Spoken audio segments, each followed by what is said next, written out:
नमस्कार दोस्तों, आपका स्वागत है 360 लाइव बूस्ट यूट्यूब चैनल पर। पिछले 2-4 दिनों से झारखंड की राजनीति में जेएमएम बीजेपी गठबंधन की खबरें सुर्खियों में है। यह खबर सुनकर आप भी हैरान और परेशान हो गए होंगे। क्या यह गठबंधन आदिवासियों के लिए वरदान है या जहर? आज के वीडियो में हम इसी बात पर विश्लेषण करेंगे। झारखंड के 25 साल के राजनीतिक इतिहास में बीजेपी के बैनर में आदिवासी नेताओं के कैरियर का भी विश्लेषण करेंगे। अगर आप झारखंडी हैं तो ये वीडियो अंत तक देखें, लाइक करें, शेयर करें और सब्सक्राइब करना ना भूलें।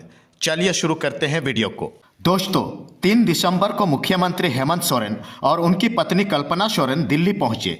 मीडिया में खबरें चलने लगी, क्या जेएमएम बीजेपी के साथ एनडीए ज्वाइन कर रही है। यहां तक कि कुछ खबरों ने सीटों का कैलकुलेशन भी दिखा दिया, लेकिन जेएमएम ने साफ कहा कि झारखंड झुकेगा नहीं।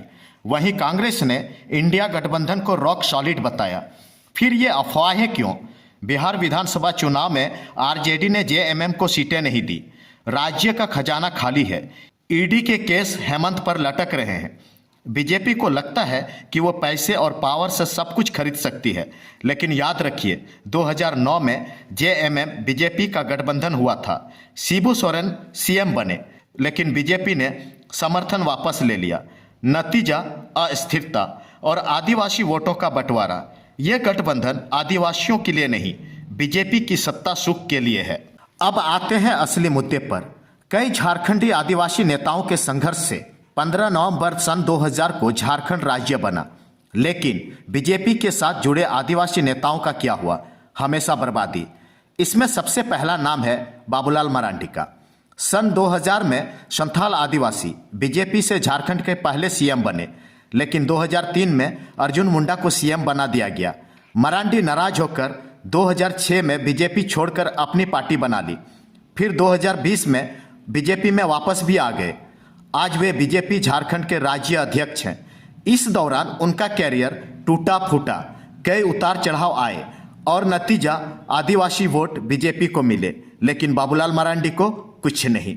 दूसरा नाम है अर्जुन मुंडा, जो आदिवासी नेता हैं और वे भी बीजेपी के बैनर से 2003, 2006 और 2010 में 3 बार झारखंड के सीएम बने, लेकिन 2014 में गैर आदिवासी रघुवर दास को सीएम बनाया गया और अर्जुन मुंडा को केंद्रीय मंत्री बना दिया गया। लगता तो अच्छा था, लेकिन झारखंड में बीजेपी हार गई, क्योंकि आदिवासियों ने कहा हमारे नेता को क्यों ठुकराया। नतीजा अर्जुन मुंडा का राज्य स्तर पर कैरियर खत्म। तीसरे नंबर पर आते हैं चंपई सोरेन, जो 2024 में हेमंत सोरेन के जेल जाने के बाद संथाल आदिवासी नेता मुख्यमंत्री बने, लेकिन बीजेपी ने उसे तोड़ा और चंपई ने 2024 में ही बीजेपी ज्वाइन कर ली। अब वे बीजेपी के विधायक हैं, लेकिन क्या गारंटी कल वो अर्जुन मुंडा की तरह साइडलाइन ना हो जाए। बीजेपी का पुराना कल्चर है, आदिवासियों को टिकट देते हैं, उनका वोट लेते हैं, लेकिन आदिवासी नेताओं को पावर नहीं देते हैं और ना कभी देंगे। आदिवासी नेता बीजेपी में सिर्फ कठपुतली ही हैं। अब कल्पना कीजिए, अगर जेएमएम बीजेपी गठबंधन हो गया तो हेमंत सीएम बने रहेंगे और बीजेपी बाहर से सपोर्ट। कल को ईडी केस वापस भी ले, लेकिन आदिवासी योजनाओं का क्या? मैया सम्मान, धरती आबा सब खतरे में। ट्विटर एक्स पर लोग कह रहे हैं यह बीजेपी का ट्रैप है, जेएमएम को तोड़ो, आदिवासियों को लूटो। झारखंड में जयराम महतो जैसे युवा नेता उभर रहे हैं, लेकिन बीजेपी का फोकस सिर्फ सत्ता है।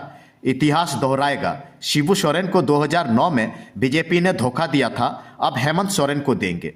दोस्तों, ये गठबंधन आदिवासियों के लिए जहर है। बीजेपी आदिवासी नेताओं को सिर्फ इस्तेमाल करती है, फिर फेंक देती है। सीता सोरेन, सुनील सोरेन और भी जितने झारखंड के आदिवासी नेता हैं, इतिहास उल्टा कर देख लीजिए। मेरे समझ से जेएमएम को इंडिया ब्लॉक से बाहर नहीं जाना चाहिए, बल्कि जनादेश का सम्मान करना चाहिए। बाकी आप लोग क्या सोचते हैं, कमेंट में जरूर बताएं। जय झारखंड, जय मूल निवासी। धन्यवाद।